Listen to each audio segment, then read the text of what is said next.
السلام علیکم ورحمۃ اللہ وبرکاتہ۔ نحمد و نصلی علی رسولہ الکریم، اما بعد فاعوذ باللہ من الشیطان الرجیم، بسم اللہ الرحمن الرحیم۔ قال ربی اشرح لی صدری ویسر لی امری واحلل عقدۃ من لسانی یفقہوا قولی، رب زدنی علما، اللہم فقہنا فی الدین، الہی آمین۔ یا مقلب قلوب ثبت قلبی علی دینک۔ ہمارے پیارے نبی محمد صلی اللہ علیہ وآلہ وسلم ہمیشہ دعا کرتے تھے، یا مقلب قلوب ثبت قلبی علی دینک۔ الحمدللہ رب العالمین۔ اللہ سبحانہ تعالیٰ کی توفیق سے، اللہ سبحانہ تعالیٰ کی نعمت سے، اس کی رحمت سے اس رب نے مجھے پھر توفیق عطا فرمائی۔ میں پہلے تو بہت معذرت خواہ ہوں کہ اتنا ڈیلے کیا آپ کے لیکچرز کو۔ اللہ تعالیٰ مجھے معاف فرمائے اور مجھے اس کو آسان طریقے سے پورا کرنے کی توفیق عطا فرمائے۔ ہم نے اب تک 3 تقاضے دیکھے، اب ہم دیکھیں گے 4تھا تقاضا، مکمل اطاعت۔ اللہ تبارک و تعالیٰ کے ادب کا 4تھا تقاضا یہ ہے کہ شہنشاہ کائنات رب ذوالجلال والاکرام کی مکمل فرما برداری کی جائے۔ اللہ کی اطاعت و فرما بردار اس کا بہت بڑا ادب ہے، اور اللہ تعالیٰ کی نافرمانی کرنا اس کی بے ادبی کرنے کے برابر ہے، کیونکہ با ادب نافرمان نہیں ہو سکتا۔ امام شافعی رحمۃ اللہ فرماتے ہیں، تو الہ کی نافرمانی کرتا ہے اور اس سے محبت کا دعویٰ بھی یہ ناممکن ہے، اور اصول و قواعد میں نوکی بات ہے۔ اگر تیری محبت الہ سے سچی ہوتی تو لازمی اس کی فرما برداری کرتا، کیونکہ محبت کرنے والا اپنے محبوب کا فرما بردار ہوتا ہے۔ فار ایگزامپل، ہم دنیاوی لوگوں سے محبت رکھتے ہیں، لائک ماں، باپ، بہن، بھائی، دوست، شوہر، بچے، کتنی محبت رکھتے ہیں نا۔ ان کی محبت کے خیال میں ان کی پسند ناپسند کتنا خیال رکھتے ہیں، وقت کی پابندی کرنا، اور یہ فلاں کو یہ نہیں پسند، یہ نہیں ہم کرتے ہیں نا۔ تو جو رب کائنات ہے، کل کائنات کا مالک ہے، اس کی فرما برداری ہم سے کیوں نہیں ہوتی؟ کیوں ہم غفلت میں ڈوب جاتے ہیں؟ کیوں ہم اس رب کو بھول جاتے ہیں جس کی طرف ہم نے لوٹ کر جانا ہے؟ میں سمجھتی ہوں اپنے سچے خالق و مالک کی نافرمانی کرنا، جو ہر طرح کی نعمتیں عطا کرتا ہے، اور شیطان کی فرما برداری کرنا جو اس کا دشمن ہے، یہ بہت بڑی بے ادبی ہی نہیں بلکہ احسان فراموشی ہے۔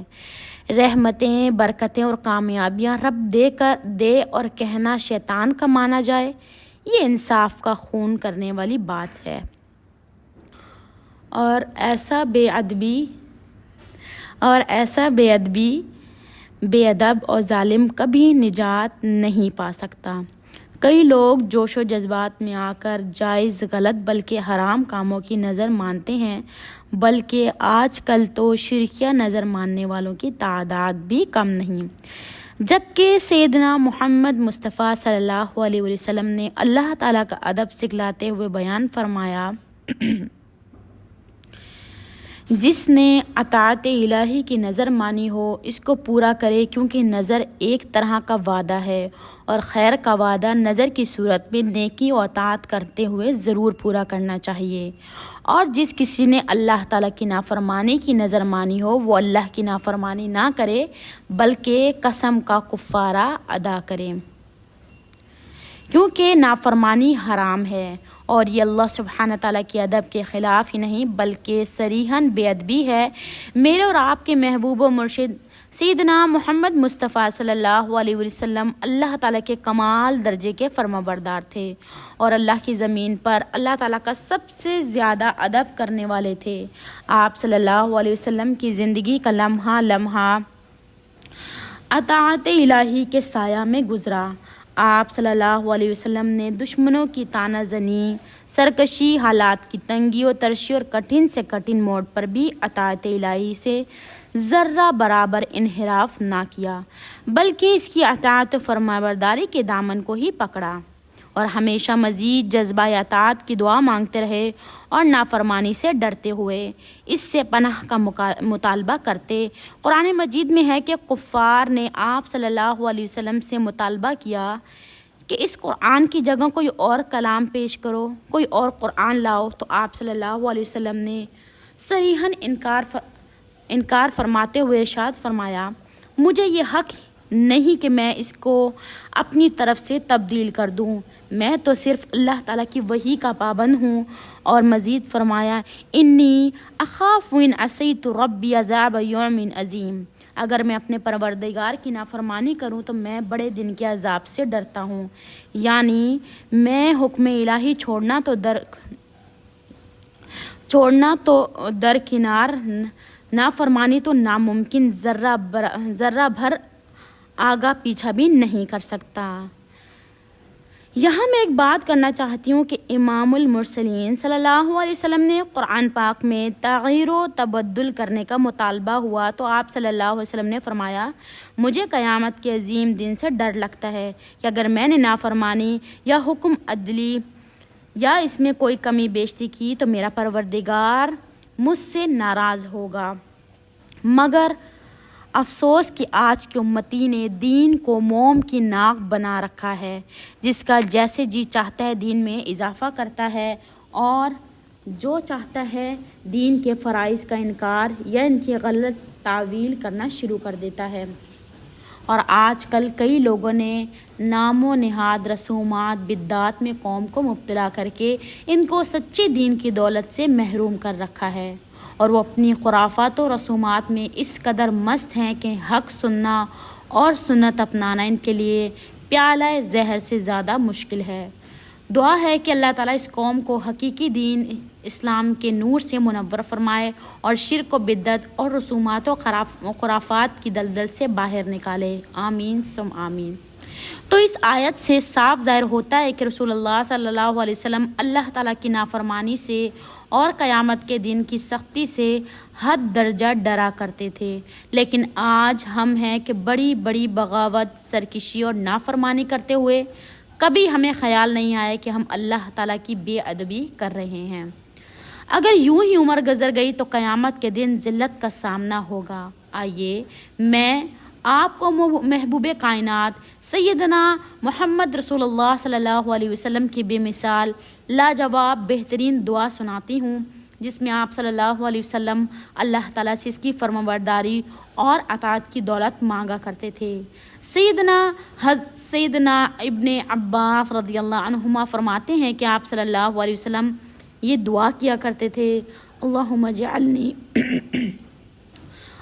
اجعلنی لکا شکارا، لکا زکارا، لکا رحابا، لکا مطیعا، الیک مخبتا، الیک اواحا منیبا۔ اے اللہ مجھے اپنا بہت زیادہ شکر کرنے والا بنا دے، اپنا بہت زیادہ ذکر کرنے والا بنا دے، اپنی ذات سے بہتر زیادہ ڈرنے والا بنا دے، اور اپنی فرمانبرداری کرنے والا بنا دے، اور اپنی طرف ہی جھکنے والا، آہو بکا اور رجوع کرنے والا بنا دے۔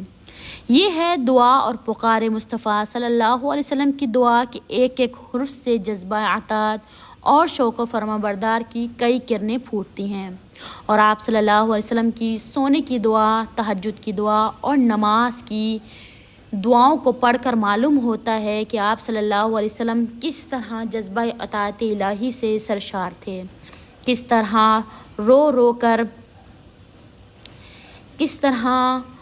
رو کر فرما برداری کی توفیق مانگتے اور کس طرح جذبہ اطاعت کے کمال کو پہنچتے۔ اللہ تعالی ہمیں بھی سچا تابعدار بن کر با ادب اور تعظیم کرنے والا بننے کی توفیق عطا فرمائے، آمین ثم آمین۔ قرآن پاک کی مشہور و معروف اور خطبہ مسنونہ میں پڑھی جانے والی آیت مبارکہ یا ایھا الذین آمنوا اتقوا اللہ حق تقاتہ ولا تموتن الا وانتم مسلمون کے متعلق سیدنا عبداللہ بن مسعود رضی اللہ عنہ فرماتے ہیں کہ اللہ تعالیٰ سے صحیح معنوں میں ڈرنے کا مطلب یہ ہے کہ ان یطاع فلا یعصى ویذکر ولا ینسى، اس کی اطاعت کی جائے اور نافرمانی نہ کی جائے، اسے یاد رکھا جائے اور اسے بھلایا نہ جائے۔ معلوم ہوا جو رب سے ڈرنے والا ہو، اللہ تعالیٰ کا سچا ادب کرنے والا ہو، وہ نافرمان نہیں ہو سکتا، اگر نافرمان ہو تو باادب نہیں ہو سکتا۔ افضل عبادت نافرمانی کا چھوڑنا ہے۔ ہر نیکی کرنا فرض نہیں، لیکن ہر گناہ چھوڑنا فرض ہے۔ کامیابی صرف انہی خوش نصیب لوگوں کو حاصل ہوتی ہے جو مکمل اطاعت اور سچی تابعداری کرتے ہیں اور نافرمانی کے قریب نہیں جاتے۔ آپ صلی اللہ علیہ وسلم سے پوچھا گیا، سب سے بڑا عبادت گزار کون ہے؟ آپ صلی اللہ علیہ وسلم نے فرمایا، جو اطاعت کے ساتھ ساتھ نافرمانی سے بچتا ہے اور اللہ تعالیٰ کی حرام کردہ کاموں کے قریب تک نہیں جاتا۔ اسی طرح امام بن سماک رحمۃ اللہ علیہ نے اپنے بھائی کو خط میں لکھا، افضل عبادت نافرمانی سے رکنا اور شہوت کے وقت قابو پانا ہے، اور بدترین رغبت یہ ہے کہ آدمی آخرت والے عمل کے ساتھ دنیا طلب کرے، یعنی نافرمانی نہ کرنا افضل عبادت ہے۔ جو شخص نافرمانی سے باز نہیں رہتا، اس کی عبادت بھی ضائع کر دی جاتی ہے۔ صحابہ کرام رضی اللہ عنہم اور جذبہ اطاعت عموماً دیکھا گیا ہے کہ استاد کا رنگ شاگرد پر ضرور غالب آتا ہے۔ استاد جس قدر عامل، روحانی اور مربی ہوگا، شاگرد بھی اس قدر تربیت یافتہ ہوں گے، اور اگر استاد کے قول و فعل میں تضاد ہو تو لازماً شاگردوں میں بھی بدعملی کے جراثیم سرایت کر جائیں گے۔ اس امت کے معلم اعظم سیدنا محمد مصطفیٰ صلی اللہ علیہ وسلم نے جو کہا وہ پہلے کر کے دکھلایا، حتیٰ کہ صحابہ کرام رضی اللہ عنہم سے مل کر مزدوری کی، اینٹیں اٹھائیں اور کئی دنوں کے فاقے برداشت کیے۔ آپ صلی اللہ علیہ وسلم کے عمل کی وجہ سے آپ صلی اللہ علیہ وسلم کے فرمان میں ایسا اثر تھا کہ اب وحی کا نزول ہوتا، آپ صلی اللہ علیہ وسلم کو پڑھ کر سناتے تو صحابہ رضی اللہ عنہم اس کی تعمیل کے لیے سب کچھ چھوڑ کر مر مٹنے کو تیار ہو جاتے، اور صحابہ کرام رضی اللہ عنہم کے جذبہ اطاعت کا عالم یہ تھا کہ کبھی بھی حکم الہی کے سامنے نظر نہ اٹھائی، بلکہ گردن کو جھکا دیا، چونکہ صحابہ کرام رضی اللہ عنہم حکم الہی سن کر اپنی مرضی نہیں کیا کرتے تھے، نہ ہی دنیا کے نفع اور مفاد کو دیکھتے، بلکہ صرف اور صرف حکم الہ کو دیکھتے اور عمل شروع کر دیتے۔ کئی منافقین نے صحابہ کرام رضی اللہ عنہم کے اس جذبے کو بے وقوفی سے تعبیر کیا کہ یہ عجیب لوگ ہیں کہ جب ان کا رب ان کو کوئی حکم دیتا ہے تو یہ بغیر سوچے سمجھے اور اپنے مفاد پر نظر دوڑائے اس حکم پر مر مٹنے کو تیار ہو جاتے ہیں۔ جذبہ اطاعت الہی سے سرشار صحابہ کرام رضی اللہ عنہم کے متعلق جب منافقین نے اپنی زبان دراز کی تو اللہ سبحانہ تعالیٰ نے فوراً جواب نازل فرمایا، الا انہم السفہاء، الا انہم ہم السفہاء، خبردار، صحابہ کرام رضی اللہ عنہم کو بیوقوف کہنے والے خود بیوقوف ہیں، بلکہ وہ تو اطاعت الہی کی بلندیوں کو چھو چکے ہیں۔ سبحان اللہ۔ کان امتاً قانتا للہ حنیفا۔ ایک دفعہ سیدنا ابن مسعود رضی اللہ عنہ نے سیدنا معاذ بن جبل رضی اللہ عنہ کے متعلق فرمایا کہ آپ ایک امت تھے اور اللہ کے لیے قنوت کرنے والے یکسو تھے۔ لوگوں نے کہا، سیدنا آپ بھول تو نہیں گئے؟ یہ بات تو اللہ تعالیٰ نے سیدنا ابراہیم خلیل الرحمن علیہ السلام کے متعلق کہی ہے۔ آپ صلی اللہ علیہ وسلم نے فرمایا، میں بھولا نہیں ہوں، بلکہ کیا تم جانتے ہو امت کسے کہتے ہیں اور قانتاً للہ کا کیا مطلب ہے؟ لوگوں نے کہا، اللہ ہی بہتر جانتا ہے۔ آپ صلی اللہ علیہ وسلم نے فرمایا، الامت یعلم الناس الخیر، امت کہلانے کا حقدار وہ شخص ہے جو لوگوں کو بھلائی سکھلائے۔ والقانت المطیع للہ، اور قانت اسے کہتے ہیں جو اللہ تعالیٰ کا مکمل فرما بردار ہو۔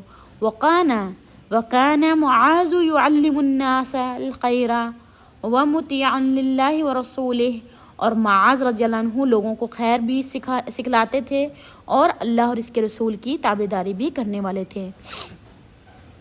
جو لوگ جس قدر فرما بردار ہوتے ہیں وہ اسی قدر حق باری تعالیٰ کے با ادب، مؤدب اور احترام کرنے والے ہوتے ہیں۔ ایسے لوگوں کو ہی اللہ تعالیٰ عزت و عظمت اور بلندی عطا کرتا ہے۔ رحمت، برکت اور سعادت کے تمام مراتب انہی کے لیے ہوتے ہیں۔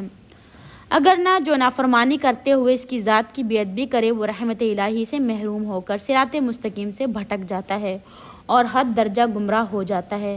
اللہ تعالیٰ فرماتے ہیں وَمَن يَعْصِ اللَّهَ وَرَسُولَهُ فَقَدْ ضَلَّ ضَلَالًا مُبِينًا، جس شخص نے اللہ اور اس کے رسول کی نافرمانی کی وہ واضح گمراہ ہوا۔ اسی طرح اللہ تعالیٰ کا عذاب نافرمان اور حقیقی معنوں میں بے ادب لوگوں پر ہی آیا ہے۔ آپ بنی اسرائیل کی تاریخ و سیرت کا مطالعہ کر لیں۔ رب تعالیٰ نے ان کو حد درجہ انعام و اکرام اور اعزاز سے نوازا، بلکہ ان کو سارے جہاں والوں پر فضیلت حاصل تھی، لیکن جب وہ نافرمانی کرتے ہوئے بے ادب ہو گئے تو رب تعالیٰ نے ان پر عذاب نازل کیا۔ اللہ تعالیٰ فرماتے ہیں میں نے ان پر اپنا غضب کیا، ان پر پھٹکار، دھتکار اور لعنت اتار دی۔ کیوں؟ فرمایا ذالک بما عصوا وکانوا یعتدون، یہ سارے عذاب اس لیے آئے کہ وہ نافرمان ہو گئے اور بے ادبی کرنے والے تھے۔ حد سے بڑھ جانا ہی بے ادبی ہے۔ اب سوچنے والی بات ہے ہم اللہ کا کتنی بے ادبی کرتے ہیں، سنتوں کو چھوڑتے ہیں، اپنی طرف سے دین میں کاموں کو ایڈ کرتے ہیں، نہ آیتوں پر عمل کرتے ہیں، اپنی زندگی کو دنیا میں لگاتے ہیں۔ تو ہم نے اپنا محاسبہ ضرور کرنا ہے کہ ہم اپنے رب کی کتنی بے ادبی کرتے ہیں۔ اللہ تعالیٰ ہمیں اپنا ادب کرنے کی توفیق عطا فرمائے۔ لوگوں، کبیرہ گناہ تو درکنار، ذرہ بھر نافرمانی سے بھی بچنا چاہیے۔ جو چھوٹی چھوٹی نافرمانی سے بچتا ہے اللہ تعالیٰ اس کی زندگی کو خیر اور نور سے بھر دیتا ہے۔ مجھے یاد آیا سیدنا سعد رضی اللہ عنہ کے بیٹے سیدنا بلال رحمۃ اللہ علیہ، جو حد درجہ شعلہ نواں، شیریں مقرر اور خطیب تھے۔ نہایت حکمت بھری گفتگو کرتے، لوگ ان کے خطاب کو سننے کے لیے سیلاب کی طرح امڑ آتے تھے۔ وہ فرمایا کرتے تھے یہ نہ دیکھو کہ گناہ چھوٹا ہے، بلکہ یہ دیکھو کہ بے ادبی کس عظیم ذات کی ہو رہی ہے۔ اللہ اکبر۔ زہد و ورع اور تقوی و طہارت کے عظیم امام صحابی رسول سیدنا ابو درداء رضی اللہ عنہ نے سلمہ بن مخلد کی طرف خط لکھا اور اس تحریر میں اللہ کی فرمان برداری کرنے والے باادب مسلمان کو عزت و عظمت کا تذکرہ ابتدا میں اس انداز سے کیا اما بعد فإن العبد اذا عمل بطاعات لله احبه الله واذا احبه الله حببه الى خلقه۔ بندہ جب اللہ تعالیٰ کی مکمل اطاعت کرتا ہے تو رب تعالیٰ اس کو اپنا محبوب بنا لیتے ہیں، اور جب اپنے باادب بندے کو اپنا محبوب بنا لیتے ہیں تو اپنی مخلوق کے دل میں بھی اس کا پیار پیدا کر دیتے ہیں۔ پھر ساری خدائی ایسے باادب شخص کا دلی ادب کرتی ہے۔ پھر فرمایا وَإِذَا عَمَلِي بِمَعْصِيَةِ اللَّهِ أَبْغَضَهُ اللَّهُ فَإِذَا أَبْغَضَهُ بِبَغَضَهُ إِلَى خَلْقِهِ۔ اور جب بندہ نافرمانی والے کام کرتا ہے اللہ تعالیٰ اس سے نفرت فرماتے ہیں، اور جب اللہ تعالیٰ اس سے نفرت کرتے ہیں تو مخلوق کے دل میں بھی اس کا احترام ختم ہو جاتا ہے۔ امام ابن قیم رحمۃ اللہ فرماتے ہیں کہ اکثر لوگ چونکہ جاہل ہوتے ہیں، اللہ تعالیٰ کی قدرت و معرفت اور بڑائی و عظمت سے ناواقف ہوتے ہیں، اس لیے وہ نافرمانی کرتے ہوئے ہچکچاہٹ اور خوف و ڈر محسوس نہیں کرتے، وگرنہ جو اللہ تعالیٰ کے شہنشاہی اختیارات اور اس کی قوت و طاقت سے آگاہ ہوتے ہیں، ان کے لیے نافرمانی اور بے ادبی کا ارتکاب تو درکنار، نافرمانی کے تصور سے وہ لرز بر ندام ہو جاتے ہیں۔ آپ صلی اللہ علیہ وسلم فرماتے ہیں اذا علقت سروش المعرفات فی الارض القلب، جب معرفت الہی کی جڑیں دل کی زمین سے چمٹی ہوں تو نبتت فیہ شجرۃ المحبہ، دل میں محبت الہی کا درخت اگ آتا ہے۔ جب وہ درخت مضبوط، طاقتور اور بڑا ہوتا ہے تو اسمرا ثمرات الطاعات، وہ اطاعت، فرمانبرداری اور تابعداری کا پھل دینا شروع کر دیتا ہے۔ پھر جب تک معرفت الہی، قدرت و اختیارات الہی کی شاخیں دل میں چمٹی رہتی ہیں تو محبت کا درخت بھی اسی قدر مضبوط رہتا ہے، اور اس پر اطاعت الہی کا میٹھا پھل اس قدر زیادہ ہوتا ہے کہ معصیت و نافرمانی کا کوئی کانٹا قریب نہیں آتا۔ عموماً چاروں وجوہات سے لوگ اللہ تعالیٰ کی نافرمانی کرتے ہوئے اس کی بے ادبی کرتے ہیں۔ کئی لوگ اپنی عادتوں سے مجبور ہوتے ہیں اور وہ ارشاد باری تعالیٰ سن کر بھی ذرہ برابر اپنی آپ کو تبدیل نہیں کرتے، بلکہ اپنی بری عادات پر قائم رہتے ہیں، جبکہ یہ حد درجہ ہلاکت و بربادی ہے کہ آدمی اللہ تعالیٰ کے احکامات سن کر، پڑھ کر اور سمجھ کر بھی اپنی حالتوں میں مست رہے اور مسلسل اس کی بے ادبی کرتا ہو، اس دنیا سے چلا جاتا ہے۔ آپ دیکھتے ہیں کہ اکثر لوگ فحاشی اور دنیاوی فیشن میں اس قدر غرق ہوتے ہیں کہ ساری زندگی اطاعت الہی کا نور حاصل نہیں ہوتا۔ کچھ لوگ دنیاوی مفادات کے لیے حکم الہی کی پرواہ نہیں کرتے، بلکہ دنیا بنانے، چمکانے اور چلانے کے چکروں میں خالق کائنات، مدبر کائنات اللہ سبحانہ تعالیٰ کے باغی، سرکش اور نافرمان بن جاتے ہیں، جبکہ عارضی دنیا کے لیے حقیقی الہ کا بے ادب بن جانا یقیناً خسارے کا سودا ہے۔ بعض اوقات غمی و خوشی کے موقع پر شیطان خوب داؤ لگاتا ہے اور بندے کے دل میں وسوسات ڈالتا ہے کہ آج غمی اور خوشی کا دن ہے، بار بار یہ دن نہیں آنا، آج جی بھر کر جو چاہو کر لو۔ اسی طرح اکثر انسان غمی کے موقع پر صبر کا دامن چھوڑ کر اجر سے محروم ہو جاتے ہیں اور نافرمان بھی بن جاتے ہیں، اور اسی طرح خوشی کے موقع پر شکر کی بجا حرام کاموں کے ارتکاب سے اللہ تعالیٰ کی لعنت کے مستحق ٹھہرتے ہیں، جبکہ سچا فرمانبردار دونوں حالتوں میں اطاعت الہی کا دامن نہیں چھوڑتا، بلکہ اللہ تعالیٰ کا سچا مطیع اور فرمانبردار بن کر رہتا ہے۔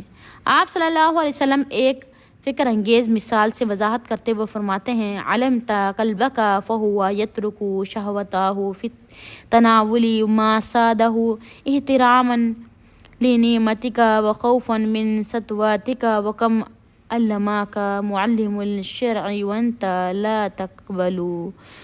تو نے اپنے شکاری کتوں کو سکھلایا تو وہ اپنے پسند کے شکار کو تیرے سکھلانے کا احترام کرتے ہوئے اور تیرے رعب سے ڈرتے ہوئے چھوڑ دیتا ہے، نہیں کھاتا، لیکن اے انسان، شریعت کے استاد نے تجھے کتنا سکھلایا ہے اور تو اس کی بات قبول نہیں کرتا۔